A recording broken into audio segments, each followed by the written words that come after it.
Everyone, welcome. Got it. Greetings, everyone. Welcome to this snowy afternoon here in Toronto. My name is Philip Jessup, and I'm a member of TFN's lecture committee, and I'll be your host today. We are absolutely delighted to be able to host a lecture about that tiny but very winsome bird, the piping plover. There aren't many of them in Ontario, maybe 7 or 8 pairs, I understand, but conservationist Andrea Gress of Birds Canada is working hard to keep the population healthy and to increase their numbers. She'll tell us how she's doing that and why this bird is so important to us. But before we get started, I would like to acknowledge the land, as we always do before these lectures. The Toronto Field Naturalists acknowledge that this land through which we walk has for thousands of years been the traditional land of the Wendat, the Seneca, and most recently the Mississauga of the Credit River. Today it is still home to many Indigenous people from across Turtle Island, and we are grateful to have the opportunity to be on this land. I would also like to warmly welcome members of the Toronto Ornithological Club and members of the Toronto Wildlife Centre who are also joining us today. Let me just give you a few Zoom tips. Be aware that we are recording this event this afternoon, and by participating, you give your consent to that recording. It will be available online to TFN's website in the future, so you can view it again. And we'll be muting everyone during the lecture. It's a good habit to keep yourself muted unless you're about to ask a question during the discussion after Andrea's presentation. Feel free to turn off your videos as well if you wish, especially if you plan to move around, get coffee and tea and so forth. This reduces distractions for everybody else. After the presentation, please stay and join in the discussion and to thank Andrea. I'll also share some sneak peeks of upcoming events. So please do stick around. To ask a question, you have a few ways to get noticed. You can have your video on and then raise your hand. And if we can see your image and name, then just wave your arms around and we'll try to catch that. But if for some reason we don't see you, please use the raise hand feature in Zoom, which you can find by clicking on participants. You can also type your question using the chat feature. Okay, now I'm really pleased to introduce today's speaker, Andrea Gress. Andrea earned her bachelor's degree in renewable resource management at the University of Saskatchewan in 2013. In 2016, she landed an internship in South Africa where she worked on a shorebird conservation project. That experience really sparked her love for piping plovers, leading her back to Saskatchewan to conduct monitoring and intervention techniques to boost the piping plover population around Lake Diefenbaker. 4 years ago, Andrea migrated from Saskatchewan to Ontario, and Birds Canada was lucky to catch her. She's now leading the Ontario Piping Plover Conservation Program for Birds Canada. Andrea knows birds, these birds in particular, very well. There aren't so many of them, so she's able to learn each individual's unique personality and quirks. We're very privileged she's able to share her knowledge of them with us. Okay, Andrea, over to you. All right, I will get my screen share going. Thanks for having me today, folks. It's a real pleasure. Always a pleasure to chat about piping plovers. So you should be seeing my screen now.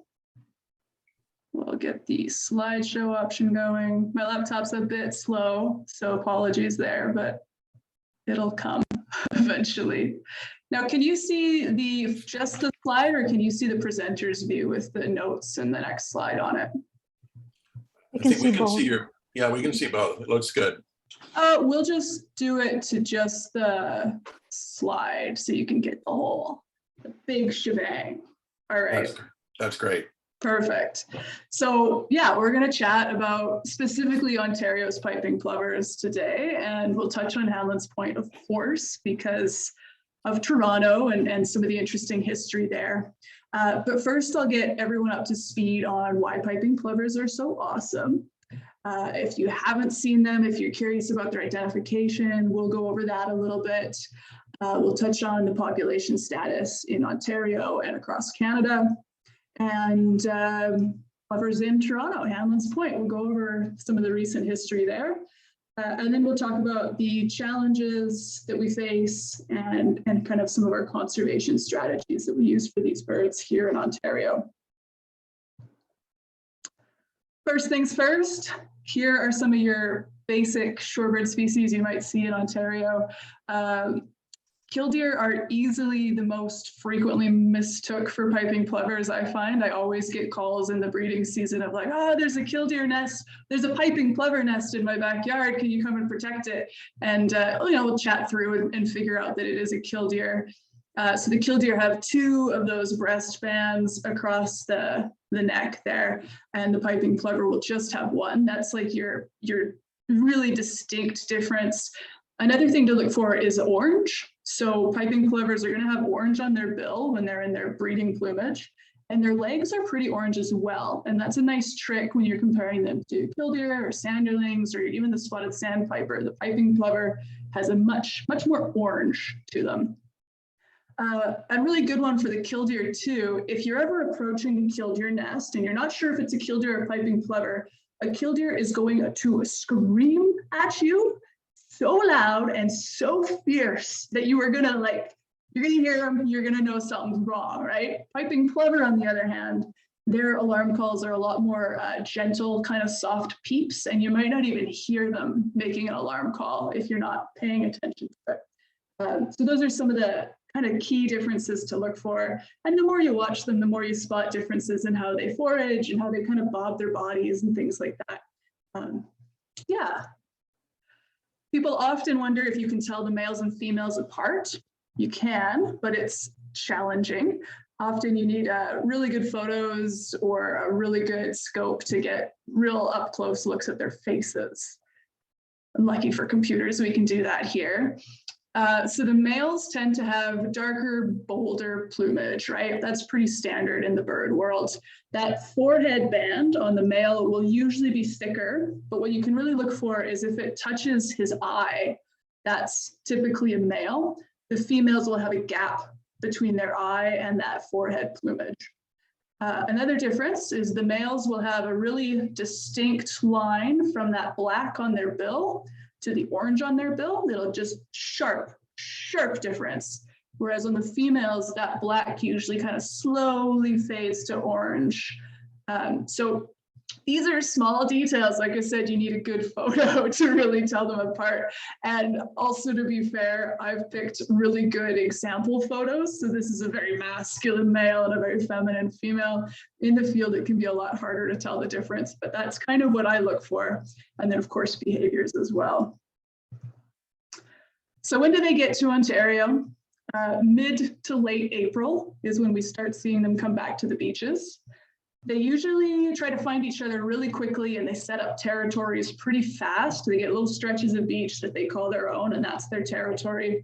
Then they will lay their nest. They start laying eggs kind of mid-May. May 17th is the average date for Great Lakes plovers. And then by June, well, they incubate for a month. So then by mid-June, we've got chicks on the beach. And chicks can run and they can feed themselves and start foraging right away, but it takes them about a month before they learn to fly. And so that takes us into the end of July, kind of early August is when our chicks have fledged, and then they migrate so soon after. So it's a pretty fast process. And then they leave us and they go down south. So one of the behaviors I quite like is a parallel walk or territorial defense. So I'll play you this little video here when it loads. I told you the computer was slow. Hopefully it kicks in soon here for you. There we go. So look at these birds. Look at how they're kind of standing tall. They're kind of chests are almost puffed out. They look stern. And what they're doing is drawing a line down the beach, kind of the way two kids do when they have to share a bedroom. They draw an invisible line down the beach and they say, this is my side of the beach and this is your side. Don't you dare cross over.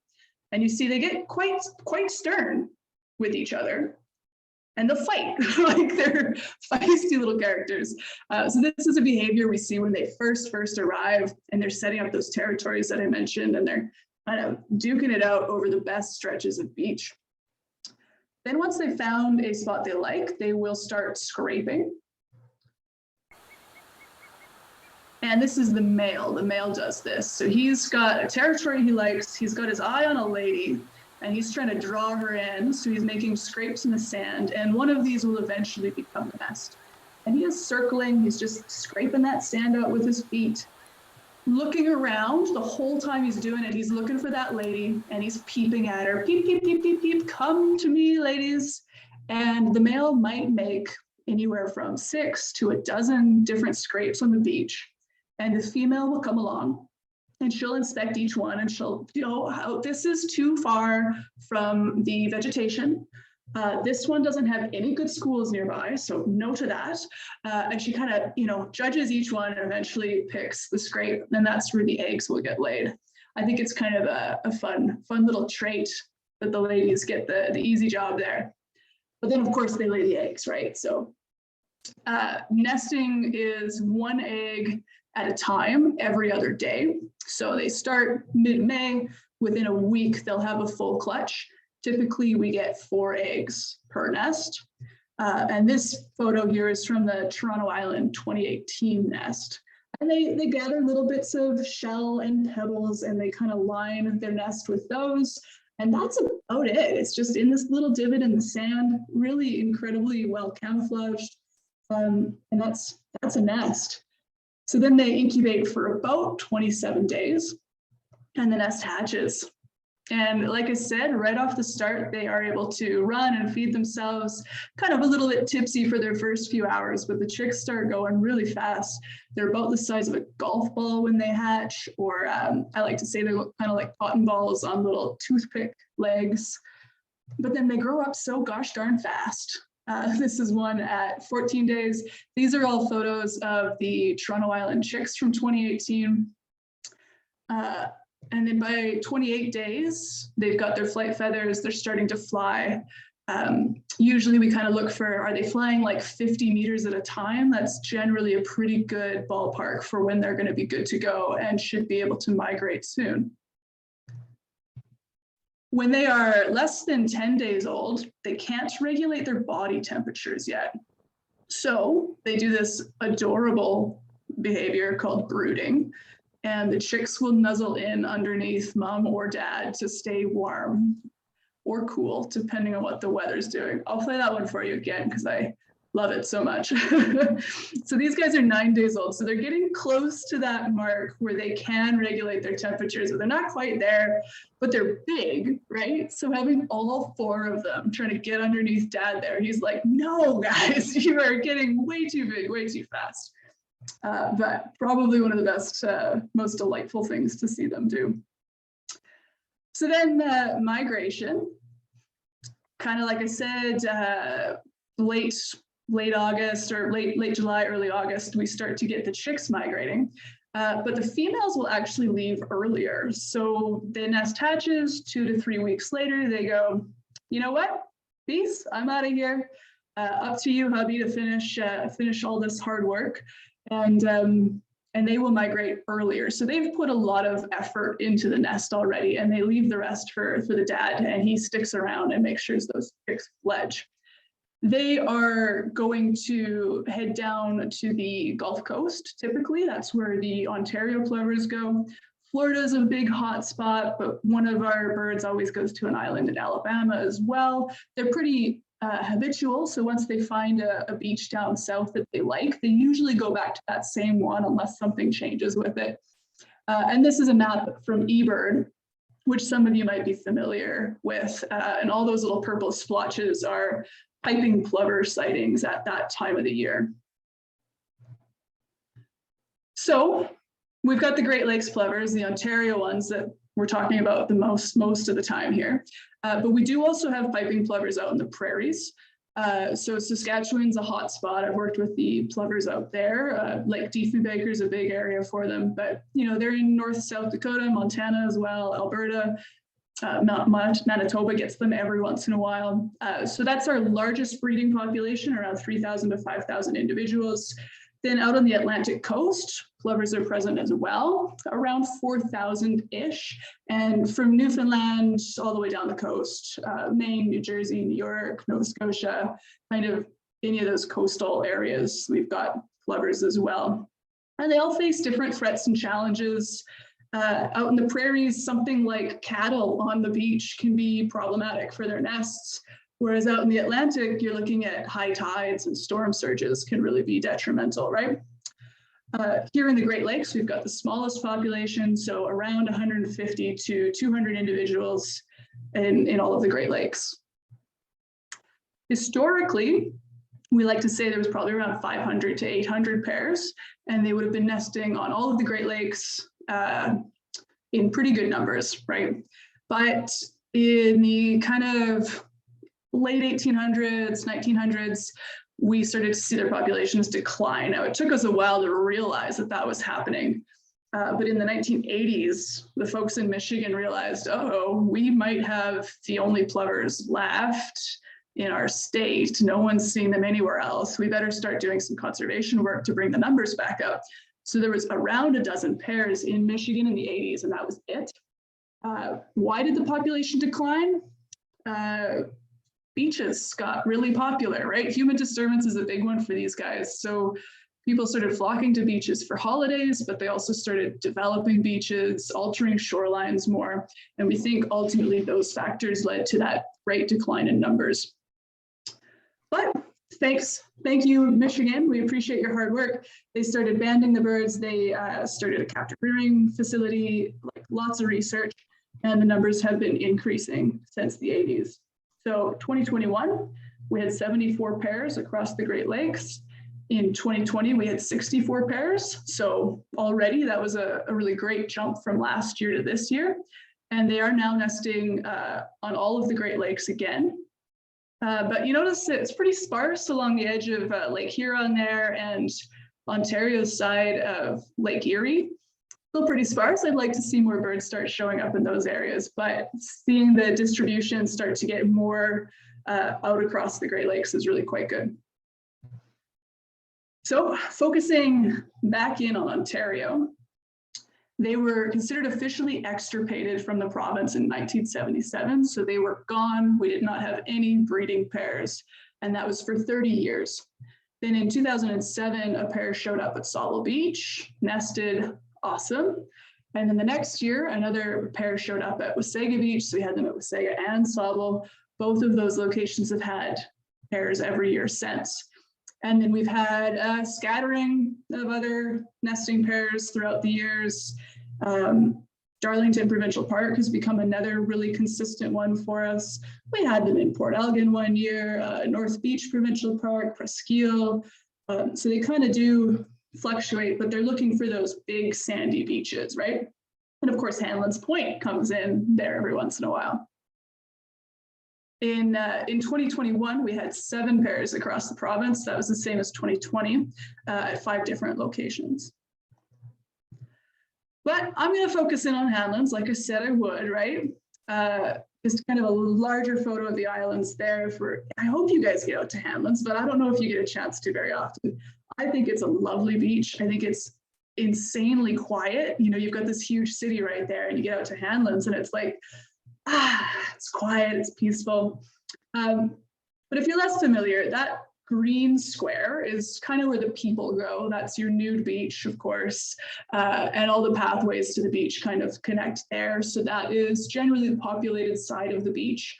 And then that red square is where the plovers go. So looking in closer at where the plovers nest, we've got our 4 nests from the last few years. 2015, I wasn't working on this project yet, but they showed up in 2015. It was like, wow, we haven't had birds nesting here in over 80 years.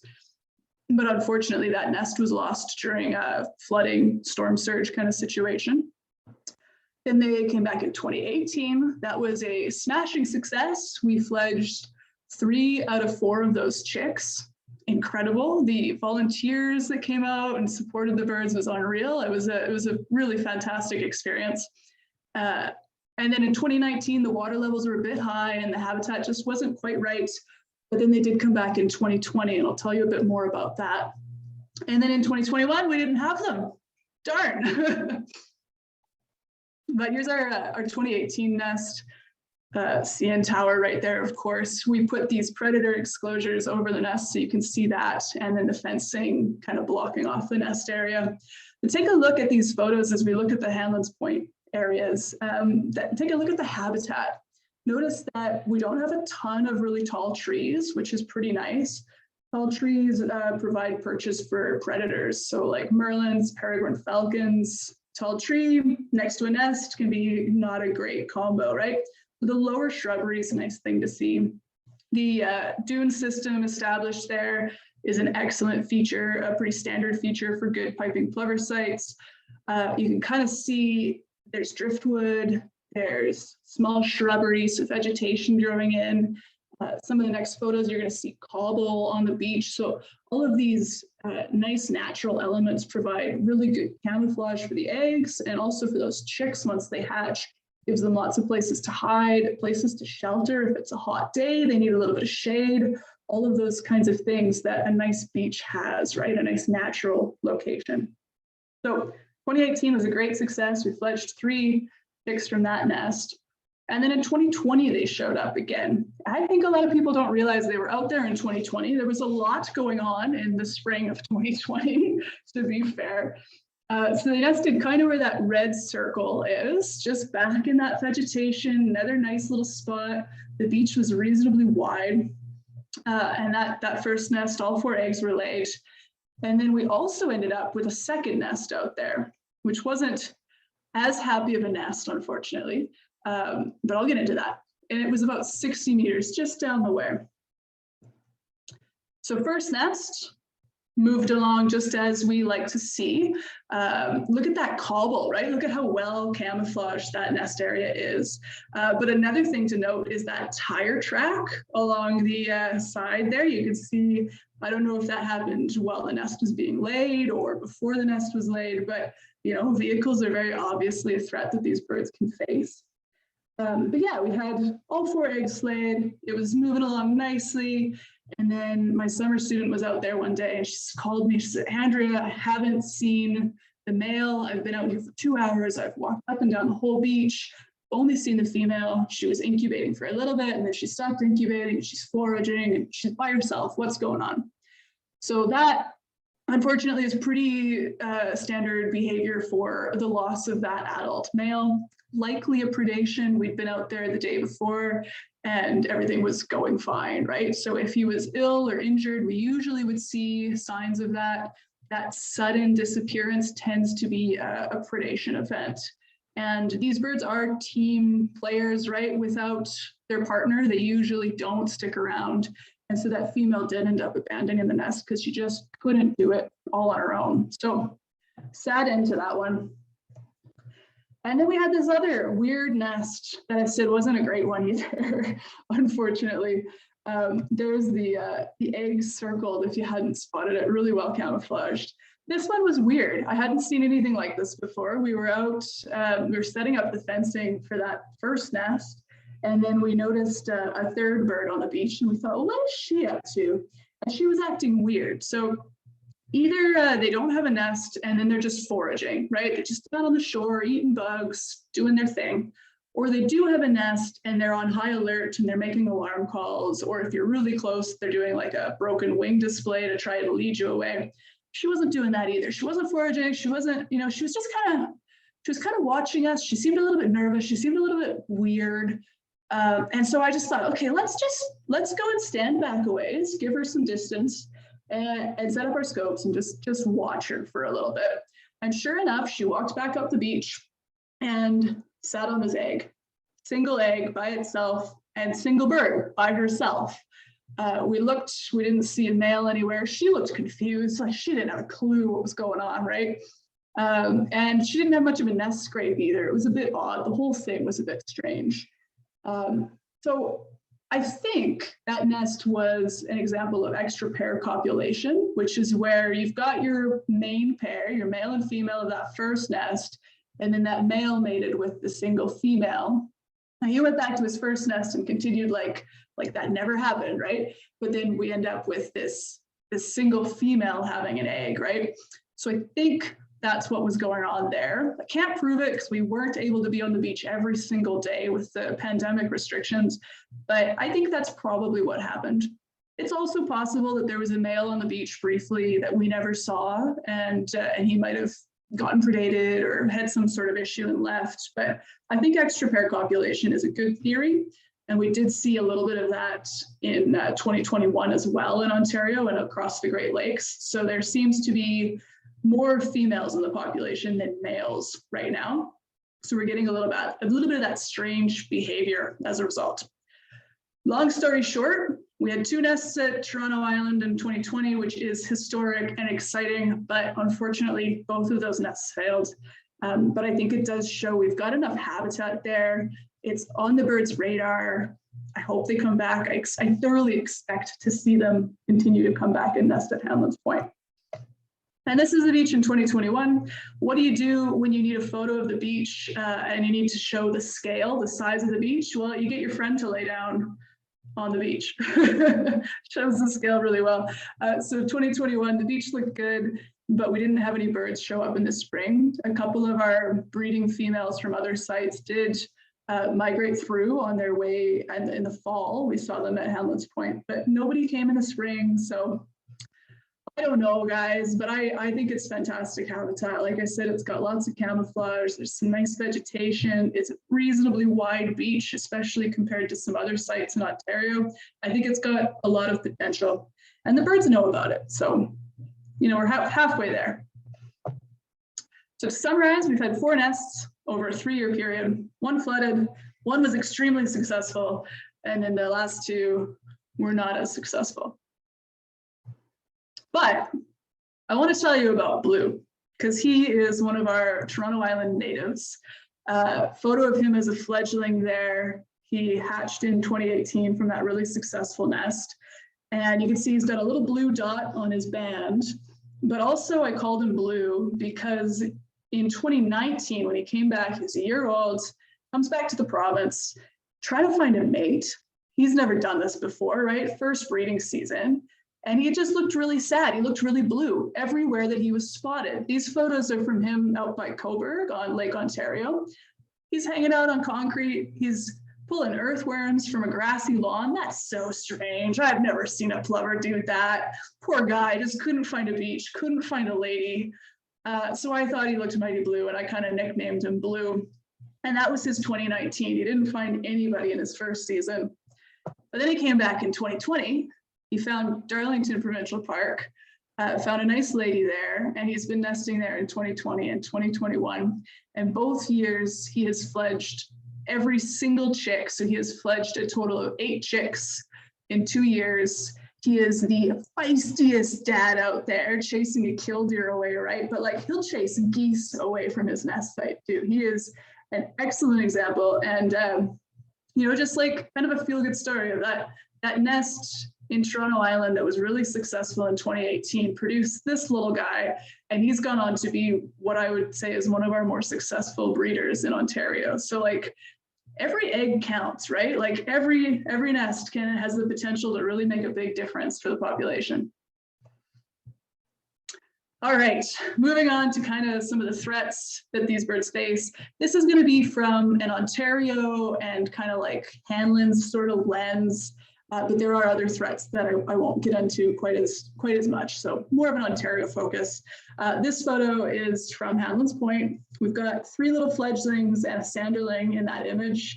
And of course, a dog off leash, right? So human disturbance is a huge threat.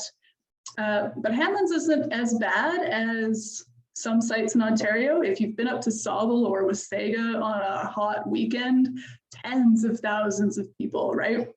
versus Hanlan's, even on a nice weekend, it's like there's a few hundred people. They're mostly at that one side of the beach.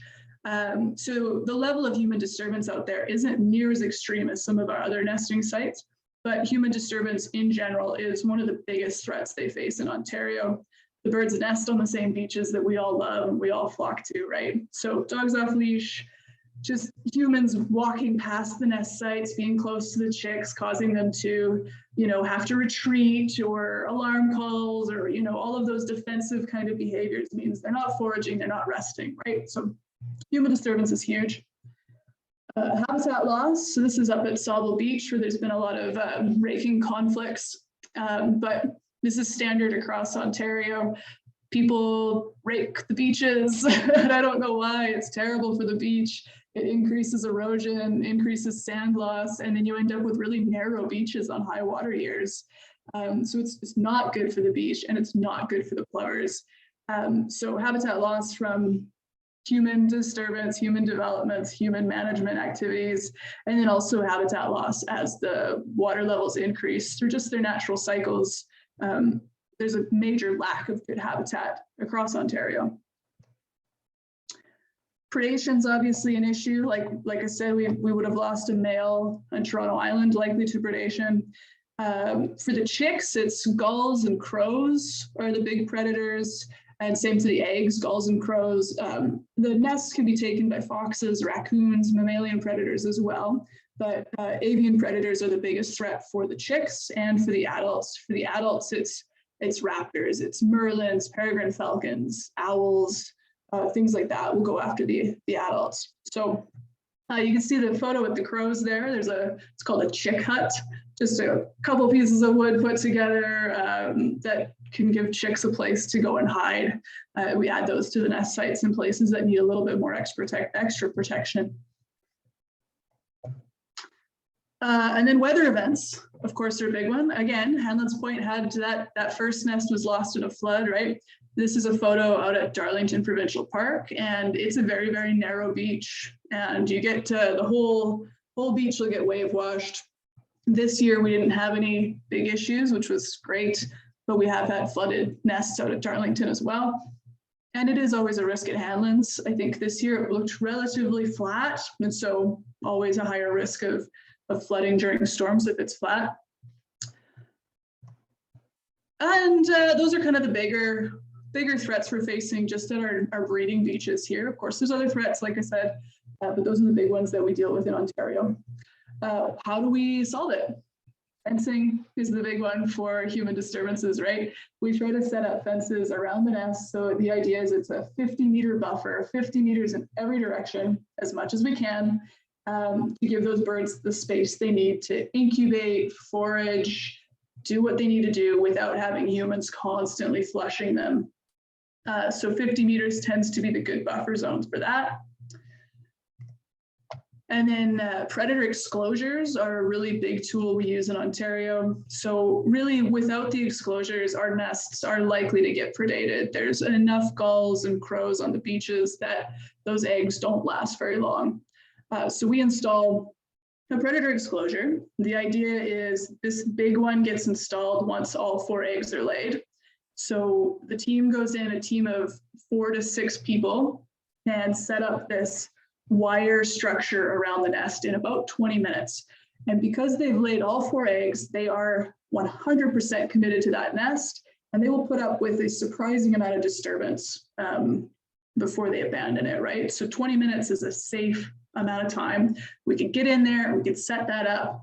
The adults will stick around and they'll be peeping at us and they'll be angry the whole time. But then once we walk away, they walk through that little wire fencing, they could walk through no problem, and they sit back on those eggs and start incubating again. So that's a pretty interesting tool we have. And they are quite used to it now. Some pairs, I think, once they've seen this a few times, they almost get to the point where they know, these people are coming and they're going to protect my nest again, darn them, right? So they can really handle it quite well. And I think that contributes to our high hatching rates. We have a lot of hatching success in Ontario. Once the chicks hatch, of course, they will leave the predator exclosure and can be running around absolutely anywhere on the beach. And that's when it becomes a lot tougher to protect them from predators. So nest monitoring and volunteer program is also a really big part of our conservation strategies here. We had, like I said, we had some excellent volunteers out with the Toronto Island nest back in 2018, and I hope to get some of you out at the next nest we get in Toronto. Our nest monitors, they are kind of like our eyes and ears at the beach. We have a very small number of staff that work on this project. So I will usually have a summer student, and then the provincial parks will have a few people, but we don't have a lot of hands on deck. So the volunteers kind of help to fill those gaps. They do some basic data collection. How many predators are there? What kinds of predators are we seeing? Have we seen all 4 chicks today? Yes, they're all good, perfect. Is mom still around, or has she migrated? You know, how many human disturbances are there? I saw so many dogs off leash, or, you know, those kinds of things the volunteers keep track of. So it's really quite helpful for us. And then they also help with outreach, just letting people know, like, hey, these are the birds. They help people see the piping plovers, because like I said, those chicks are like the size of a golf ball. And if you don't know what you're looking for, it's almost impossible to spot them. But once someone helps you see those birds, if you don't fall in love with them right then and there, I don't know what's wrong with you, because they are so charismatic, so charming. So just having people out on the beach to help beachgoers see and learn about the plovers is immensely helpful. Like, we just get so many allies to the program just from people falling in love with the birds. Banding and research is constantly ongoing with these birds. As much as we know about them, there's still so many things we don't know. But about 95 to 97% of the Great Lakes population is banded, and they're banded uniquely. So each bird gets a unique combination of color bands. This plover here, you can see, has got a red dot. Blue has a blue dot. They might have green dots or yellow dots. And then this one's also got a 228 on its lower band there. So this combination of colors and dots and numbers, it lets us know exactly where that bird's from. And that can be helpful to just see what's working, which areas are producing fledglings that actually survive the first year and come back to breed, and which areas aren't. You know, that could teach us a lot about which conservation methods are working, which places might need some more work. And we've learned lots about where they migrate to. You know, we know that the Great Lakes birds go to the Gulf Coast. They aren't usually found in Mexico or Texas, versus the prairie birds often go Mexico, Texas kind of area. We've learned all kinds of things, and then that can lead to further habitat protection in some of those regions as well. Just to name, you know, a couple little examples, but lots and lots of research going on with these birds. And then the captive rearing program is a really cool one. I don't have much of anything to do with this, but I love touching on it because it's really an incredible effort. So Michigan has the bulk of the Great Lakes population, and they're kind of in the northern part of Michigan. And so when they lose a parent, so for example, if they have an adult get predated and then the other adult abandons that nest, now they've got these 4 eggs. What do you do with them? They collect those 4 eggs and raise them in their captive rearing center. And the one photo, they've got this little enclosure out by a lake. So that's where the fledglings go to kind of practice flying and learn flying a little bit. And then when they're around 37 days old, they're flying well, they're big and strong and healthy. They take them out to the beach in these little cat carriers, and they release them onto a beach that has other adult piping plovers on it. And we're not sure, but we think that helps them. They learn a little bit, right? They learn from each other. So releasing them onto a beach with other plovers is a big goal as well. And the success rates from this program are really quite incredible. Any given year, we've got 1 or 2 birds in Ontario that are from the captive rearing program. But it's an incredible success rate. The number of eggs that successfully fledge from that facility, and then the number of fledglings that return to breed the next year is really quite good. So that's a really cool program that I love to give a shout out to when I can. And then finally, education, community engagement. These are huge parts of what we do. And like I said, the volunteers are out there doing outreach is a big part of their role. But we'd like to do other things as well. You know, when we're not dealing with a pandemic, we try to host things like Ploverpalooza, you know, a big festival where we can have games and activities for kids to just come out and learn about the birds and learn about beach conservation. We've got stickers and tattoos. We get kids to make some of the closed area signs. That's really effective, getting kids to help with that kind of stuff. Presentations to school groups, you name it. It's never ending, but we try to do a lot of that. And I think it really makes a difference to get more people on board and more people aware of these birds. So how can you guys help? The next time you're at a beach, it's going to be a few months maybe, but the next time you're at a beach, just these basic core rules, obey the beach rules and regulations. That can help regardless of if there's plovers there or not. Those are probably going to help other wildlife species. Respect the nesting areas. You've seen some photos now of how they're kind of fenced off. They'll have some good signage. It's really clearly marked. And remember that those chicks might not stay inside that fence, right? So be aware when you're in a nesting area, just be aware, have a look for them. Think about the time of year. Oh, it's May. Okay, maybe they're incubating, right? Oh, it's late July. There might be chicks out here. I should keep my eyes open. Maybe look for a volunteer and chat with them and learn more about it, right? Always leave no trace. That's an easy one. And then get involved. Like I said, you guys can sign up to be volunteers. So you can actually sign up through our website right now. I'll have to apologize that the sign up form is out of date, but it puts your name and your email on our list so that the next time we get a nest in Toronto, you can get an email, and no commitment. If something changes between now and then and you can't volunteer, that's fine. But you can sign up now and just get those updates when the time comes, hopefully next year. And then also you help by advocating for a healthy and sustainable Toronto Island. I'm not 100% sure what that should look like, but I think Hanlan's Point Beach is already so close to being a really great spot for these birds. It's a blue flag beach, which is a pretty impressive international designation for a sustainable beach. So really just pushing for that kind of value to remain there at Toronto Island, I think is really important. And just, get involved, be politically involved for these birds, whether it's with the island or anything else, the next election, all of that. Think about our wildlife and advocate for positive changes. So that's me. That's my big spiel. You can email me anytime. And if you guys do want this information, I can also send that out in an email to Ellen or Philip, perhaps. Follow us on social media. And then I also do want to plug our Warblers podcast. This is a new podcast by Birds Canada. I'm one of the hosts. So if you've enjoyed listening to me today, you can listen to our podcast.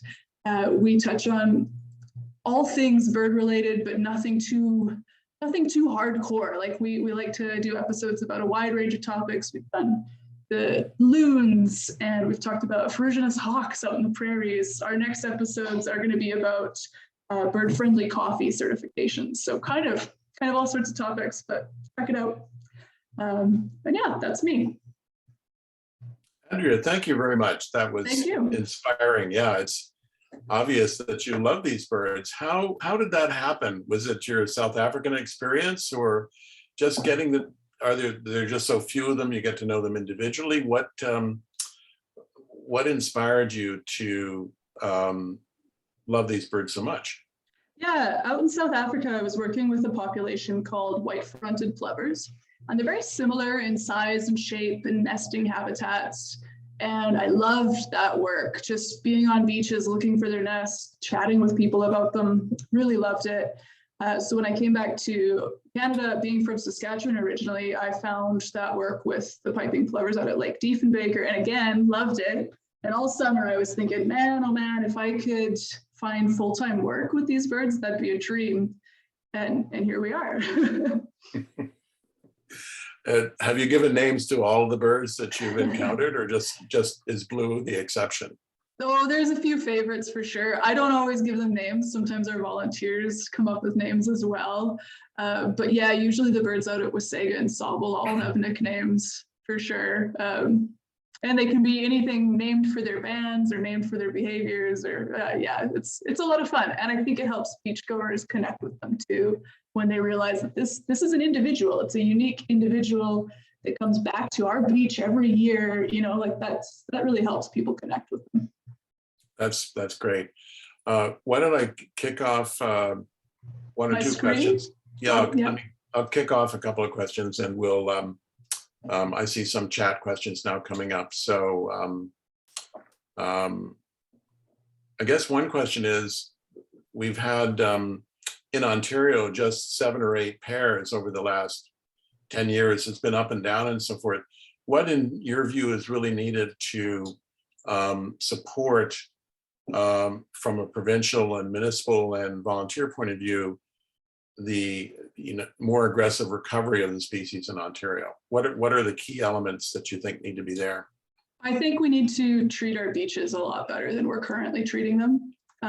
If you go out to a non-plover beach in the spring, Grand Bend, Southampton, you go out to these beaches that have potential habitat, they're wide enough, they're big sand beaches, and there's bulldozers or raking equipment out there. And so it's really tough for these birds. I think they're coming back looking for mates, looking for habitat, and they land on these first beaches and it's being raked and it's not good habitat. And so how do they find each other? Well, they end up going to a beach that's already a plover site, but it means we don't end up with an expansion. We don't end up with them at new locations because it's such an ingrained thing in our culture that we treat our beaches so horribly and we're always raking them. And I think a big attitude and mental change needs to come, a realization that that's not a sustainable way of treating our natural areas.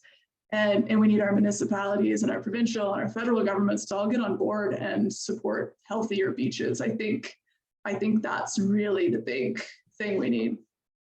Right. Ellen has a question.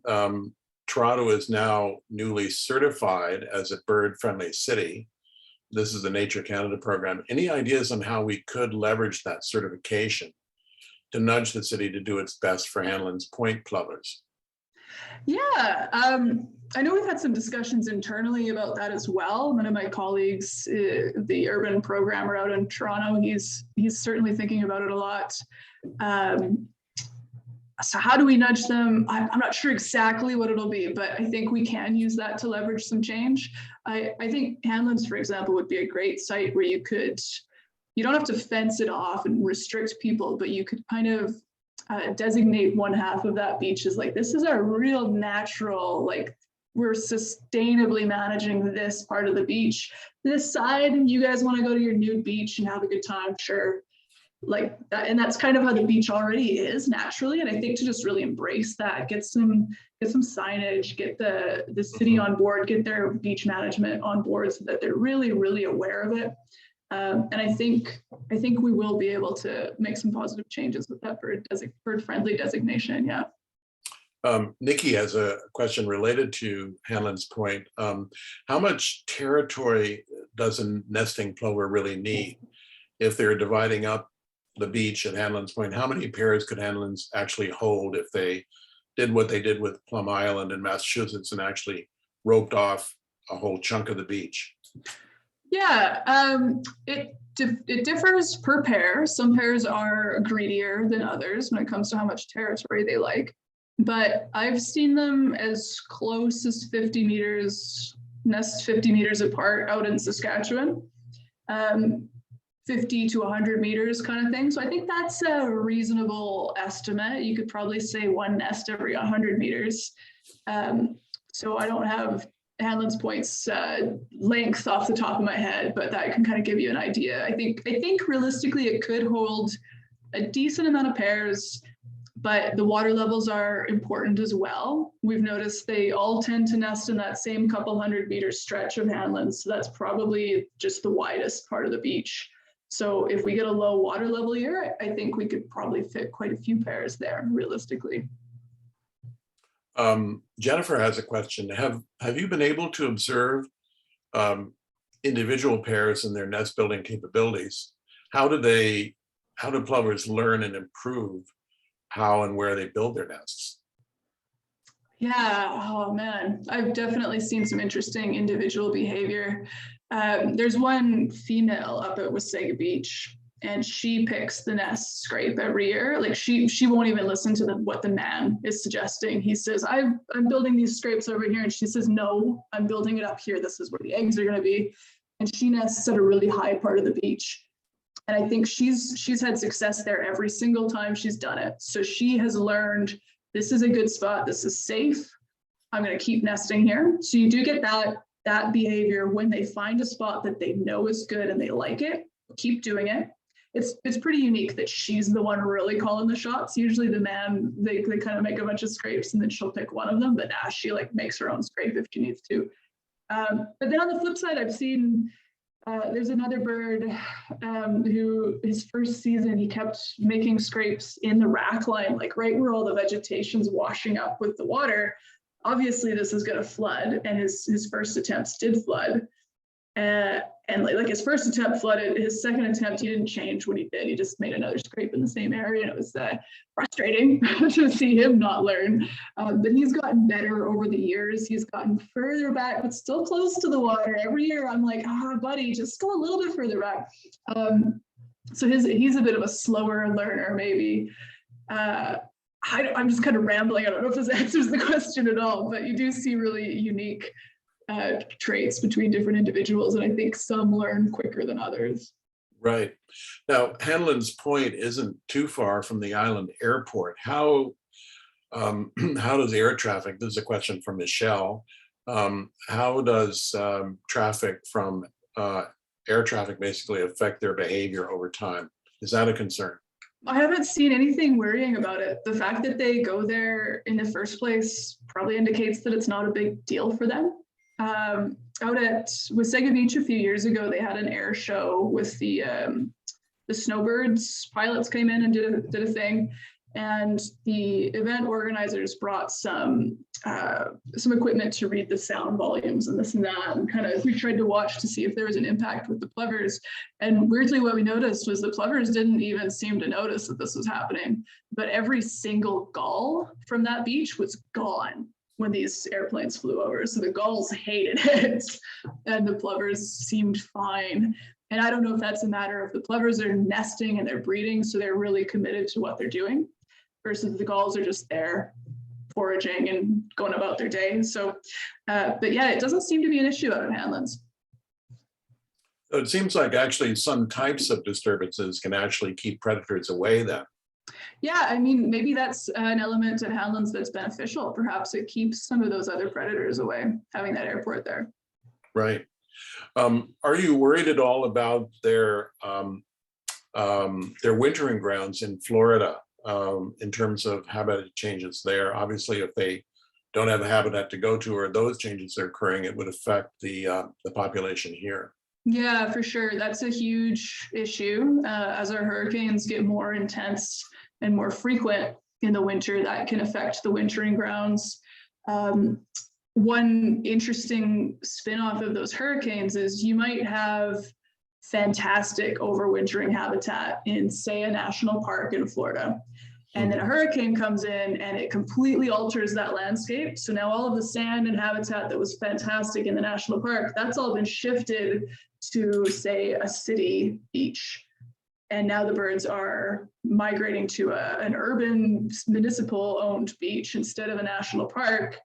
And so, you know, the habitat can change, where what was protected for the plovers is no longer where the plovers are going, you know, so that's kind of like an interesting side effect of those hurricanes. So yeah, long story short, yeah, definitely concerned about it. Right. Mm-hmm. Well, and climate change is affecting our hydrological cycle here in Ontario. So with extreme weather events, which are becoming more frequent, and flooding of the rivers coming into the lake and so forth, is that potentially a concern over time? Yeah, yet to hear like a really clear prediction on what's going to happen with the Great Lakes, but it seems like the high water level is potentially an issue. Water temperatures could be a problem. The hotter the temperature, the more algae equals more botulism, and that's a threat that can affect the birds. Yeah, there's certainly going to be a number of things to watch for as the years progress. Just final question for you. What's going to be your priority in 2022?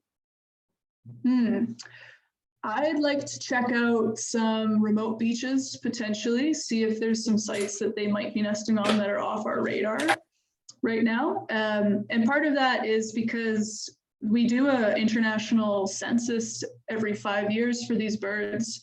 And the last census was scheduled for 2021, and that was postponed or potentially canceled. So I think it's due time that we try to check out some more sites again and just see if there's anything that's off our radar and see if there's maybe some new nesting beaches that we're not aware of. That's Right. something we're going to be looking at. Yeah. Great. That's a really positive outlook for the future. Mm-hmm. Okay, I think this has concluded the section of our lecture. Andrea, I really want to thank you for your enthusiasm and your very clear presentation. I think everybody, you've seen the comments that have come across in the chat line. So we're all very appreciative of your work in this area, and looking forward to hearing more about it as we go forward. Yeah, thanks. It's been great chatting with you guys. Good, thanks. At this point, I'm going to turn it over to Ellen, who's going to give us some announcements about activities coming up. Ellen, over to you.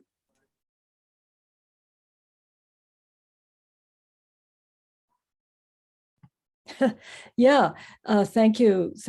And we just have a few announcements, and thank you everybody for sticking around. And we definitely want you to know that we do have walks this December, the Toronto Field Naturalists, and these are walks for members, and there's pre-registration required.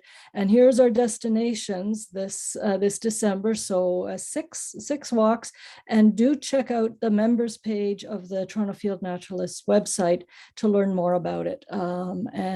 It's great to see people eager for walks in December, and we hope to have walks in January as well, of course. Also, in case you feel that you prefer to stay at home and stay cozy, you've got lots of back issues of the Toronto Nature Now, Toronto Field Naturalists radio show that we co-host with Ryerson Radio, CJRU. And so to check all the back episodes out, you can go to Toronto Nature Now SoundCloud. And there's many episodes to choose from. We don't have one on Piping Plovers, but maybe one of our contributors needs to do that. But really lovely examples. Toronto Islands is listed as an example. Each one of them is somewhere between 10 and 15 minutes long. So it's a nice little break in your day. I also want to make sure that people know that our next lecture, we don't have one in January, but we do have one in February, Sunday, February 6th. Mark your calendar. We have Dr. James Schaefer of Trent University, who is going to be talking to us about caribou.